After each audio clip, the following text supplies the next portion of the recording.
Dear friends, आज हम लोग मार्केट न्यूज़ पढ़कर इंग्लिश सीखेंगे और इस न्यूज़ में क्या आपका इम्पोर्टेंट वर्ड हो सकता है और कितना आपका हार्ड वर्ड है, वो भी हम लोग सारे हार्ड वर्ड को भी डिस्कस करेंगे। और आपका जो भी आपका ग्रामर के स्ट्रक्चर है, कौन से टेंस में लिखे गए हैं, कौन एक्टिव पैसिव में लिखे गए हैं, कौन सा फ्रेज में है, वो सारा हम लोग इस न्यूज़ में देखेंगे। और आज के मार्केट न्यूज़ के माध्यम से हम लोग इंग्लिश सीखने की कोशिश करेंगे। डियर फ्रेंड्स, इससे पहले आपसे मेरी हम्बल रिक्वेस्ट है कि आप अगर मेरे चैनल में न्यू हो तो इस चैनल को इस तरह की इन्फॉर्मेटिव वीडियो पाने के लिए सब्सक्राइब करें और इस वीडियो को लाइक करें। जैसा कि आपको पता है, मैं हर दिन यहाँ पे ग्रामर और वर्ड पावर को लेकर के वीडियो डालता हूँ इस चैनल पे। और डियर फ्रेंड्स, अगर आप हम पर विश्वास करते हैं तो ज़रूर आप एक दिन इंग्लिश समझने और बोलने लगेंगे। डियर फ्रेंड्स, सबसे पहले इंग्लिश समझने और बोलने के लिए आपको वर्ड पावर को इंक्रीज करना है, बढ़ाना है। अगर आपके अंदर में जितना वर्ड पावर होगा, एटलीस्ट आपको 3000 है ना, 3000 आपको वर्ड पावर को इंक्रीमेंट करना है, इंक्रीज करना है, बढ़ाना है, तो आप easily you can speak English easily and fluently. If you don't have word power, then you cannot speak English, because each and every language has its important role to speak word power. Dear friends, अब हम लोग यहाँ पे शुरू करते हैं। तो आज का आपका मार्केट न्यूज़ में बहुत बहुत स्वागत है और इससे हम लोग इंग्लिश भी सीखेंगे। डियर फ्रेंड्स, यहाँ पे आप देख पा रहे हैं अर्निंग, है ना, earnings Pfizer NYSEFPE in the contest of other branded stocks. Dear friends, अब हम लोग इस न्यूज़ का जो हेडिंग है, इस हेडिंग को अब हम लोग पढ़ लिए। अब हम लोग इसका ट्रांसलेशन देखते हैं क्या होगा। डियर फ्रेंड्स, तो अर्न का मतलब क्या होता है? अर्न का मतलब होता है कमाना, है ना। तो यहाँ पे अर्निंग है तो ये आप ING फॉर्म लिखा हुआ है। तो ING फॉर्म क्या होता है? ING फॉर्म दो चीज काम करता है। एक तो आपका जेरंड का काम करता है, ठीक ना, जेरंड जेरंड का काम करता है, और एक आपका प्रेजेंट पार्टिसिपल का काम करता है। तो अगर प्रेजेंट पार्टिसिपल का काम करता है तो आपको क्या मिलेगा?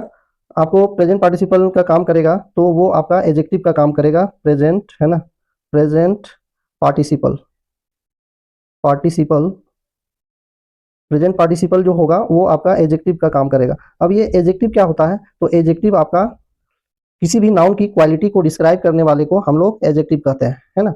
और जेरेंड दो चीजें, जेरेंड जो है आपका नाउन का काम करता है ना, जेरेंड जो है वो आपका नाउन का काम करता है। तो यहाँ पे क्या है, नाउन के रूप में यूज किया है, ठीक ना, कमाई, है ना। कमाई जो है, अर्निंग्स मतलब हुआ यहाँ कमाई, फाइजर की जो कमाई है इन the contest of other branded stock. Contest का मतलब क्या हुआ? तो कॉन्टेस्ट का मतलब हम यहाँ पे देखेंगे, कॉन्टेस्ट का मतलब होता है संदर्भ, है ना, संदर्भ, सॉरी यहाँ पे नहीं होगा, संदर्भ, है ना। कॉन्टेस्ट का मतलब होता है संदर्भ, ऑफ मतलब के, अदर मतलब दूसरा, ब्रांडेड मतलब जो ब्रांड बन चुका है, जिसका नाम हो गया है, उसको ब्रांडेड बोलते हैं। तो डियर फ्रेंड्स, इसका मतलब क्या हुआ कि फाइजर कंपनी के जो कमाई है दूसरे दूसरे ब्रांडेड, ठीक ना, दूसरे ब्रांडेड स्टॉक के संदर्भ में जो कमाई है, तो ये मतलब हुआ कि फाइजर कंपनी के जो दूसरे ब्रांडेड कंपनी के दूसरे ब्रांडेड कंपनी के मुकाबले जो इसका कमाई है, तो उसके बारे में यहाँ पे बता रहा है। डियर फ्रेंड्स, अब हम लोग यहाँ पे नेक्स्ट देखते हैं। तो नेक्स्ट आपका है the branded pharmaceutical industries reported reported mixed quarter fourth earning. अब यहाँ पे कोमा है तो कोमा के सामने हम रुकेंगे, है ना। रुकने के बाद हम इसका मीनिंग देखेंगे, फिर आगे देखेंगे। तो यहाँ पे बोल रहा है कि द ब्रांडेड फार्मास्यूटिकल इंडस्ट्री। तो यहाँ पे क्या हुआ? ब्रांडेड जैसा कि जिसका नाम हो गया है, मैंने बताया, जो अपना ब्रांड बन गया है, जो उस नाम से जिसको पहचाना जाता है, उसको हम ब्रांडेड बोलते हैं। फार्मास्यूटिकल का मतलब हुआ जो दवाई का कारोबार करते हैं, ठीक ना। इंडस्ट्री का मतलब होता है उद्योग, उद्योग, है ना, उद्योग, है ना, उद्योग, उद्योग। इंडस्ट्री का मतलब हुआ उद्योग। और रिपोर्ट, रिपोर्ट का मतलब होता है सूचना देना या जानकारी देना, है ना। रिपोर्ट का मतलब जानकारी देना या सूचना देना। मिक्स मतलब मिला हुआ। क्वार्टर फोर जो 3-3 महीना में रिजल्ट आता है उसको बोलते हैं, है ना। तो डियर फ्रेंड्स, अब हम लोग यहाँ पे इसका मीनिंग देखते हैं कोमा तक का, कि ब्रांडेड फार्मास्यूटिकल इंडस्ट्री जो जो जो कंपनी का नाम हुआ है, जो उद्योग का दवाई बनाने वाले कंपनी का जो नाम हुआ है, वो रिपोर्ट किया है, ठीक ना, सूचित किया है मिक्स्ड फोर्थ क्वार्टर अर्निंग। ये चौथे क्वार्टर अर्निंग, जो चौथे क्वार्टर अर्निंग में, चौथे क्वार्टर में जो तिमाही में जो फायदा हुआ है वो चीज बताया है, रिपोर्ट किया है, मतलब बताया है, सूचित किया है। अब हम लोग यहाँ से कोमा से आगे देखेंगे, विथ रेवेन्यूज, है ना, with revenues beating estimates by 1.3%। अब हम लोग यहाँ तक देखेंगे विथ रेवेन्यूज, है ना, रेवेन्यू के साथ, रेवेन्यू का मतलब क्या होता है, रेवेन्यू का मतलब होता है आय, है ना, रेवेन्यू का मतलब होता है आय, यह सही से नहीं आ रहा है तो ये यह है, ठीक ना, आय। तो आय के साथ, यहाँ पे विथ का मतलब है के साथ, है ना, रेवेन्यू मतलब आय के साथ बीटिंग एस्टिमेट्स बाय 1.3%, है ना। बीटिंग का मतलब, बीट का मतलब होता है हराना, ठीक ना। तो ये जो फाइट करते हुए, और एस्टिमेट, एस्टिमेट का मतलब होता है अनुमान करना, एस्टिमेट का मतलब क्या होता है, अनुमान करना, है ना, अनुमान करना। तो ये वर्ब है। अब यहाँ पे क्या हुआ कि जो ये फार्मास्यूटिकल ब्रांडेड कंपनी है वो अपने रेवेन्यू को बीट करते, अनुमानित, एक तरह से बोले अनुमानित 1.3% तक अनुमान करता है, ठीक ना, करता है, क्योंकि ये सिंपल प्रेजेंट टेंस में है तो ये करता है 1.3% तक। फाइजर, अब यहाँ पे वो कंपनी का नाम है, आगे देखते हैं हम लोग। Pfizer, Pfizer led with to 21.9% revenue increase to 17.76 billion dollar. यहाँ पे डॉलर का साइन लगा हुआ है तो डॉलर बोलेंगे, अब कोमा आया, कोमा के सामने रुकेंगे, फिर इसका मीनिंग देखते हैं। तो यहाँ पे क्या है, फाइजर लेड विथ, है ना, फाइजर ने नेतृत्व किया, लीड का सेकेंड फॉर्म यहाँ पे है आपका, ठीक ना, लीड का सेकेंड फॉर्म है, तो लीड का सेकेंड फॉर्म हुआ आपका लेड। लीड का मतलब होता है नेतृत्व करना, तो यहाँ नेतृत्व, फाइजर ने नेतृत्व किया विथ 21.9%, मतलब 21.9 प्रतिशत आय, आय को बढ़ाने, ठीक ना, इंक्रीज मतलब बढ़ाना, बढ़ाने को नेतृत्व किया, मतलब इस कंपनी का, जो फाइजर कंपनी का 21.9% रेवेन्यू बढ़ा टू, ये डॉलर में बता रहे हैं कि 17.76 बिलियन तक पहुंच गया, है ना। वाइल, वाइल का मतलब होता है जबकि, वाइल का मतलब जबकि, जब कंपेयर करते हैं किसी से, है ना। जबकि सुपरनस, सुपरनस फार्मास्यूटिकल टॉप एस्टिमेट्स, जो कि ये सुपरनस फार्मास्यूटिकल है उसको टॉप पर एस्टिमेट अनुमान किया गया था, है ना, कि ये फाइजर कंपनी से ज्यादा प्रॉफिट देगी, ऐसा अनुमान किया गया था। एस्टिमेट मतलब अभी मैं बताया, अनुमान लगाना, अनुमान किया गया था सुपरनस फार्मास्यूटिकल। जियोटिक, जियोटिस, जियोटिस under performed missing EPS guidance and Bristol. अब यहाँ पे कोमा है तो कोमा में देखें, जैसे अंडर परफॉर्म्ड, है ना, अंडर परफॉर्म का मतलब हुआ, अंडर परफॉर्म्ड, अंडर परफॉर्म का मतलब हुआ खराब प्रदर्शन करना, ठीक ना, खराब प्रदर्शन। मिसिंग मतलब मिला जुला, ईपीएस का गाइडलाइन था, ईपीएस जो था इसका मिला जुला था। और यहाँ पे बोल रहा है अंडर परफॉर्म मतलब खराब प्रदर्शन किया, कौन, जियोटिस जो है, जियोटिस कंपनी, जियोटिस वो खराब प्रदर्शन किया, इसके ईपीएस जो था मिला जुला गाइडेंस था। And Bristol, Myers Squibb and Organon, Organon had mixed result reflecting in their stock price. और इसके अलावा, मतलब फाइजर कंपनी के अलावे जियोटिस का खराब प्रदर्शन रहा, मिक्स इसका गाइडेंस रहा ईपीएस में, और ब्रिस्टोल मायर्स और स्क्वीब और ऑर्गेनन के पास भी ये आपका मिक्स्ड रिजल्ट रहा, उतना अच्छा नहीं रहा, मिला जुला असर रहा, परिणाम रहा, रिजल्ट मतलब परिणाम रहा।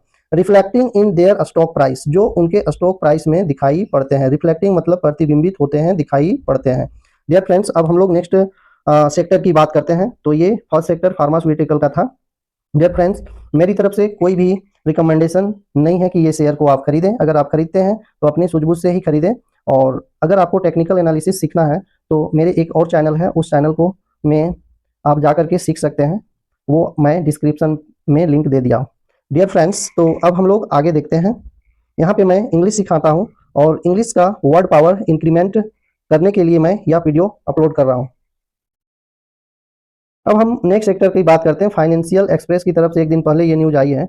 अब हम लोग यहाँ पे ट्रांसपोर्टेशन से लेकर के जो भी यहाँ पे न्यूज है, जैसे महिंद्रा एंड महिंद्रा कंपनी हो गई, टीवीएस मोटर हो गई, और मदरसन, सुमी, यूनो और Minda are Nuvama top for auto picks, ठीक ना। तो हम लोग क्या देख रहे हैं, ऑटो सेक्टर के बारे में देखेंगे। इससे पहले कि मैं आप लोगों को टॉप जो यहाँ पे हार्ड वर्ड है वो बता दूं, तो हार्ड वर्ड है आपका Mahindra and TVS, Mahindra and Mahindra company जो है ना, and TVS motor, Motherson Sumi, and यहाँ पे कोई वर्ब नहीं लिखा हुआ है। Top for auto picks, pick का मतलब होता है चुनना, है ना, ऑटो का मतलब वाहन से रिलेटेड है, तो पिक का मतलब होता है चुनना, चुनना, है ना।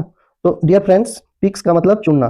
तो यहाँ इसमें से टॉप पिक रहा, मतलब जो शेयर मार्केट में काम करते हैं, जो मान लो स्विंग ट्रेडिंग करते हैं, पोजिशनल ट्रेडिंग करते हैं, एक साल के लिए कोई खरीदता है, कोई एक महीना, कोई सप्ताह भर के लिए खरीदता है, उनके लिए तो ये चार कंपनी है, इसको बहुत ज्यादा आदमी चूज किया, ठीक ना, चुना मतलब खरीदा।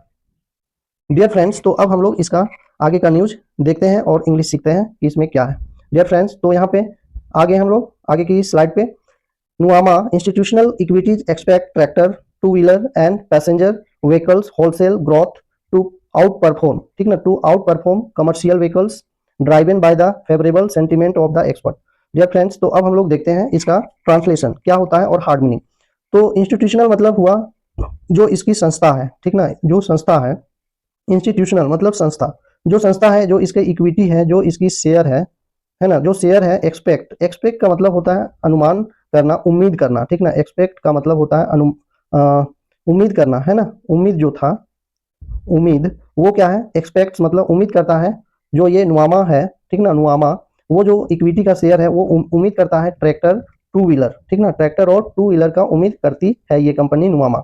एंड पैसेंजर व्हीकल्स, है ना, पैसेंजर मतलब जो सवारी गाड़ी होती है, जो आदमी को एक जगह से दूसरी जगह ले जाते हैं, यात्री, ठीक ना, यात्री वाला। पैसेंजर मतलब यात्री, जो यात्री व्हीकल है, वाहन है, व्हीकल्स का मतलब वाहन, जो वाहन है। होलसेल, होलसेल का मतलब हुआ थोक में जो बिक्री होता है। तो ट्रैक्टर और टू व्हीलर का पैसेंजर व्हीकल और होलसेल होलसेल मार्केटिंग की उम्मीद ये नुआमा कंपनी की थी। अब growth to out perform commercial vehicle. अब यहाँ ग्रोथ का मतलब होता है विकास करना, वृद्धि होना, है ना। ग्रोथ का मतलब हुआ आपका विकसित होना। ग्रोथ का मतलब हुआ वृद्धि किया। To out perform, outperform का मतलब बहुत बढ़िया प्रदर्शन किया। आउट परफॉर्म का मतलब बेहतर प्रदर्शन किया। और कमर्शियल का मतलब होता है व्यवसायिक से व्यवसायिक, है ना। कमर्शियल का मतलब हुआ ये कमर्शियल जो आप दिख रहे हैं ये व्यवसायिक। व्हीकल मतलब हुआ आपका वाहन। और अब हम लोग यहाँ पे इसका मीनिंग देखते हैं। तो ग्रोथ किया, जो ये जो कंपनी है टू व्हीलर और टू व्हीलर और ट्रैक्टर और पैसेंजर व्हीकल को होलसेल ग्रोथ मतलब हुई, वृद्धि हुई और बहुत बढ़िया प्रदर्शन इस कंपनी का हुआ, नुआमा। अब नेक्स्ट हम लोग देखते हैं तो driven by favourable sentiment of expert, है ना। अब यहाँ ड्राइवन, ड्राइवन का मतलब दिया गया है या खींचा गया। ड्राइव का मतलब हाँकना होता है, गाड़ी चलाते हैं तो वो ड्राइवन मतलब हाँका, मतलब दिया गया है। बाय फेवरेबल, है ना, फेवरेबल का मतलब होता है आपका, फेवरेबल का मतलब हुआ डियर फ्रेंड्स, यहाँ पे फेवरेबल का मतलब है कि उसके पक्ष में दिया गया, है ना।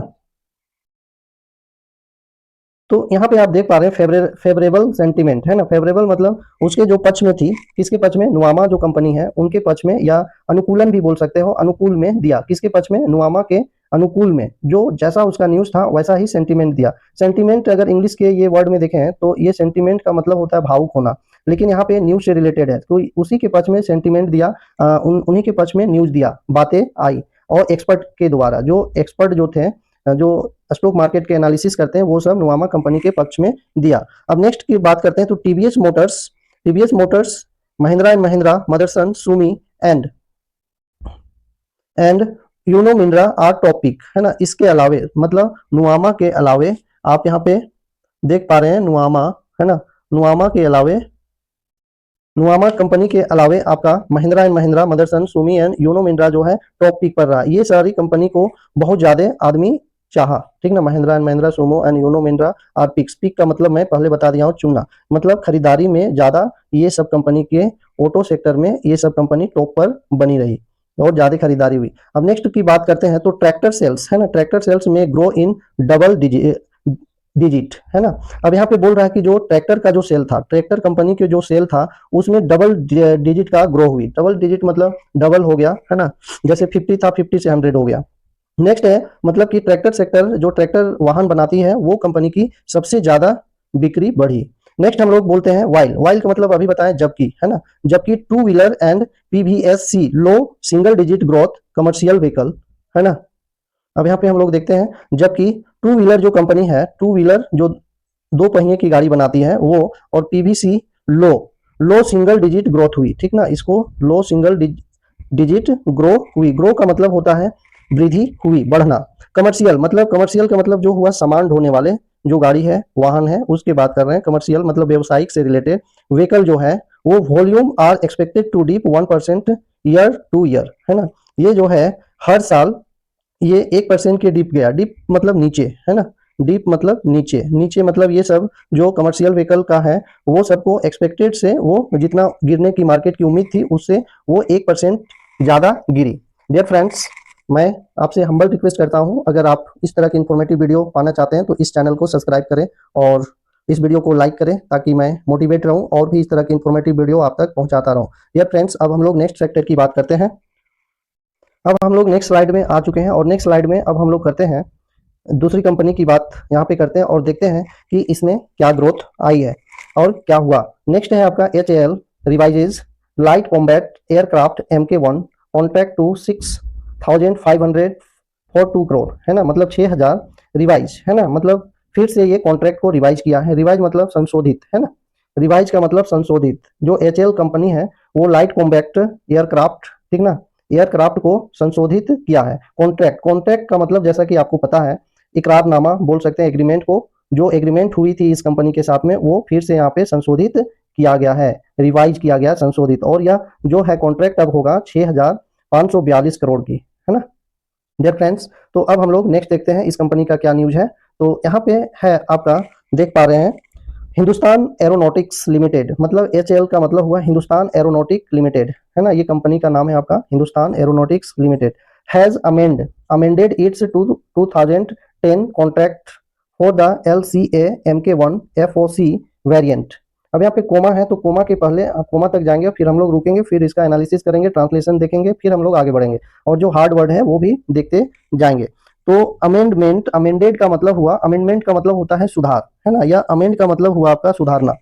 तो हम लोग यहाँ सबसे पहले हार्ड वर्ड को देखते हैं। तो अमेंड है आपका मेन वर्ड है एक तरह से इस सेंटेंस में देखें तो, और अमेंड का मतलब होता है सुधारना, है ना, अमेंड का मतलब होता है सुधारना, सुधारना।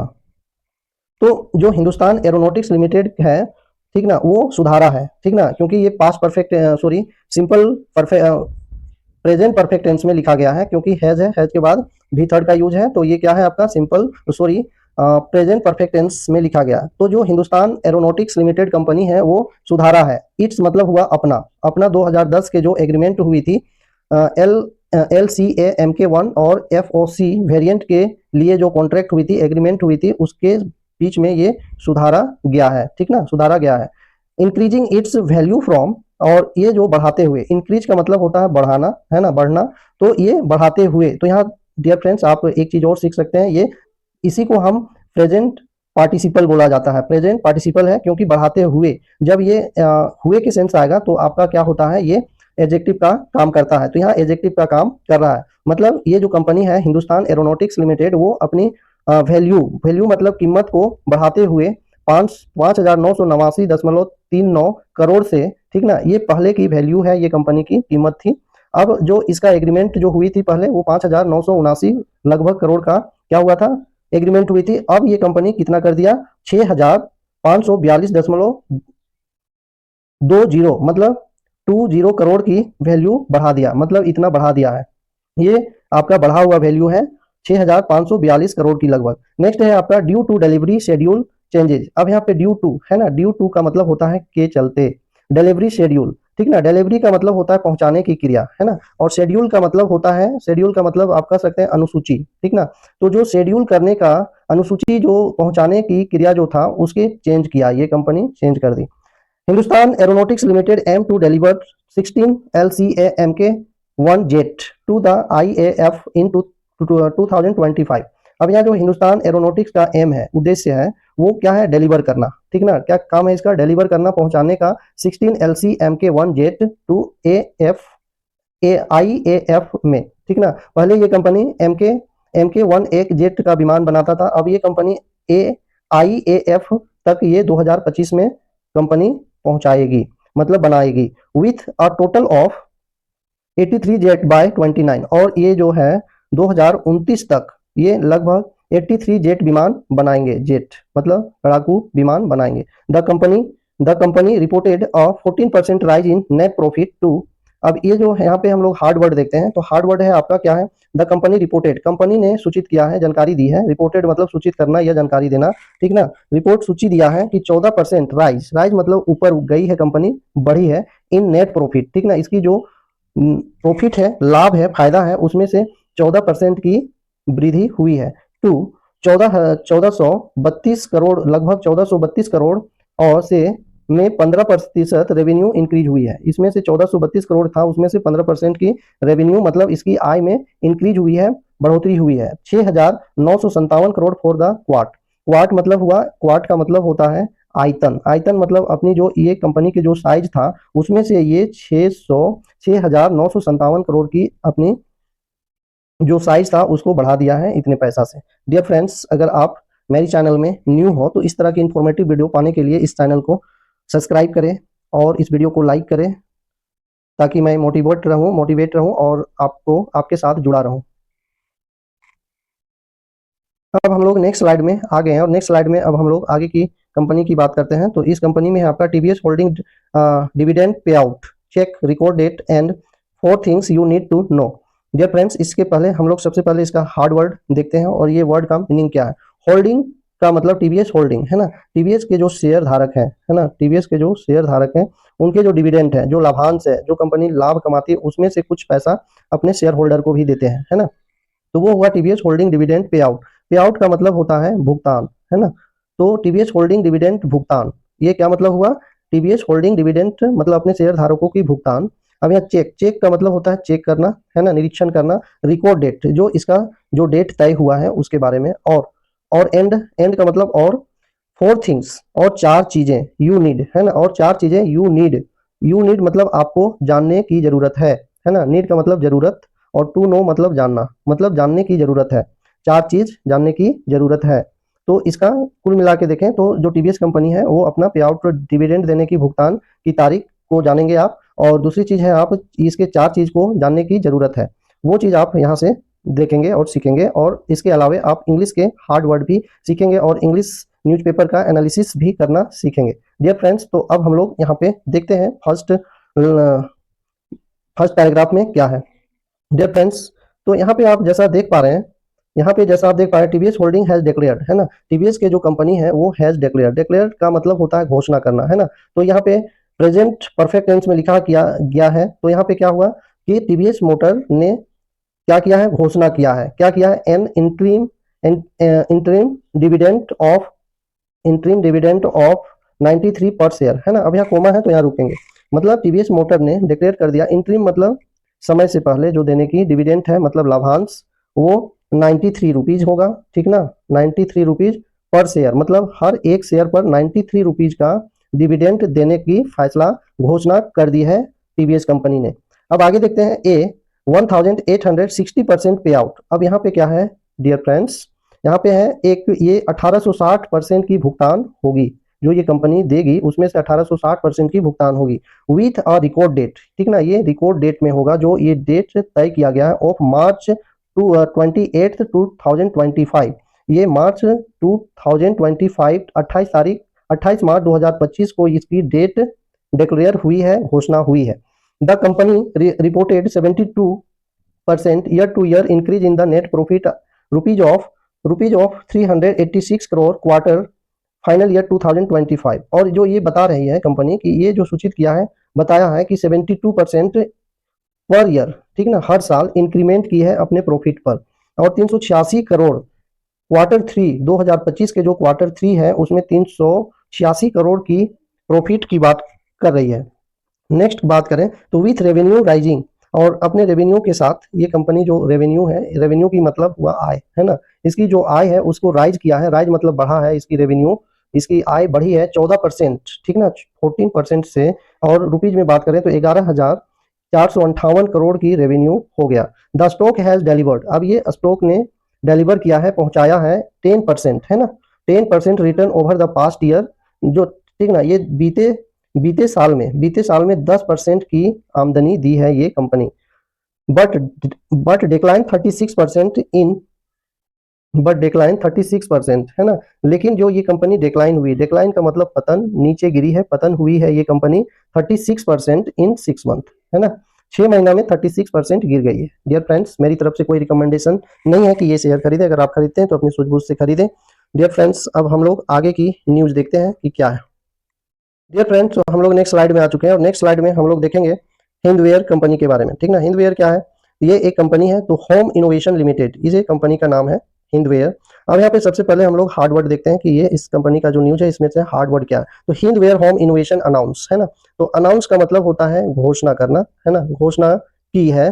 डीमर्जर, डीमर्जर का मतलब होता है खंडन होना, खंड होना, डिवाइड हो जाना। जैसे कोई कंपनी ज्वाइंट वेंचर में होती है, ज्वाइंट होती है, वो एक कंपनी से दूसरे के बाद में पास में वो खंडन हो जाती है, अलग हो जाती है, उसको बोलते हैं। तो ये जो हिंदवेयर इनोवेशन कंपनी है वो डीमर्जर हो रहा है, मतलब खंडन हो रहा है, अलग हो रहा है। जैसे पहले हीरो एंड होंडा था, है ना, हीरो हीरो होंडा था, तो हीरो कंपनी अलग हो गई और होंडा अलग हो गई, अभी दोनों कंपनी की गाड़ी मिलती है। तो उसी तरह ये भी कंपनी की है। और एमएलगेमेशन स्कीम के तहत ये हो रही है। तो एमएल स्कीम का मतलब क्या होता है? योजना, है ना। ये स्कीम का मतलब हुआ योजना, एमएलगेमेशन का मतलब हुआ किसी संगठन को मिलाने की क्रिया। मतलब ये कंपनी एक दूसरे से खंडन हो रही है और फिर किसी के साथ मिला रही है ना। तो डियर फ्रेंड्स, अब हम लोग आगे देखते हैं कि इसका क्या न्यूज है। तो आगे है आपका, जैसा कि आप देख पा रहे हैं यहाँ, Hindware home innovation limited announce, मतलब की घोषणा की है demerger of its consumer product business into HHIL limited and merger of the building products into the Hindware limited. Dear friends, अब हम लोग यहाँ पे सबसे पहले हार्ड वर्ड देखते हैं, फिर इसका फुल ट्रांसलेशन देखेंगे। तो यहाँ पे हार्ड वर्ड है आपका अनाउंस, है ना। अनाउंस का मतलब हुआ, अनाउंस का मतलब घोषणा किया। डीमर्जर का मतलब खंडन हुआ, अलग हुआ।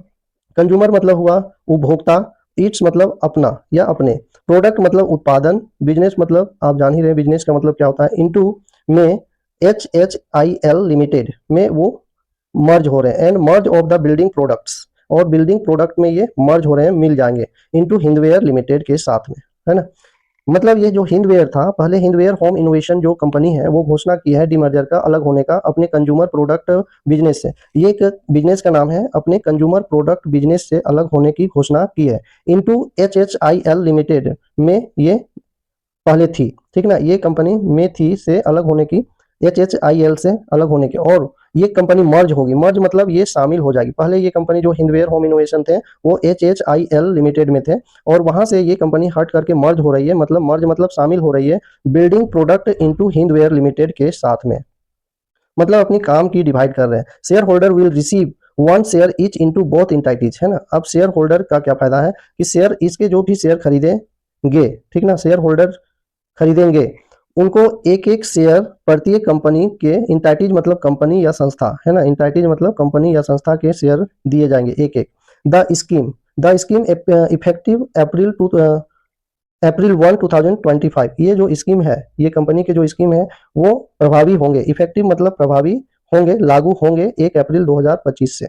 Requires regulatory and share holders approval. अब यहाँ पे क्या है कि इसकी जरूरत होगी रेगुलेटरी, जो इसके नियामक है, जो इसके एडमिनिस्ट्रेटिव है, उसके मीटिंग होने के बाद, और शेयर होल्डर के अप्रूवल मतलब स्वीकृति मिलने के बाद ये देना शुरू कर देंगे। The restructuring aims to enhance growth efficiency and shareholder. यहाँ पे बोल रहा है कि ये जो पुनर्निर्माण जो करेंगे, पुनर्निर्माण का उद्देश्य है अपने ग्रोथ को इनहेंस करने का। इनहेंस मतलब बढ़ावा देना, है ना।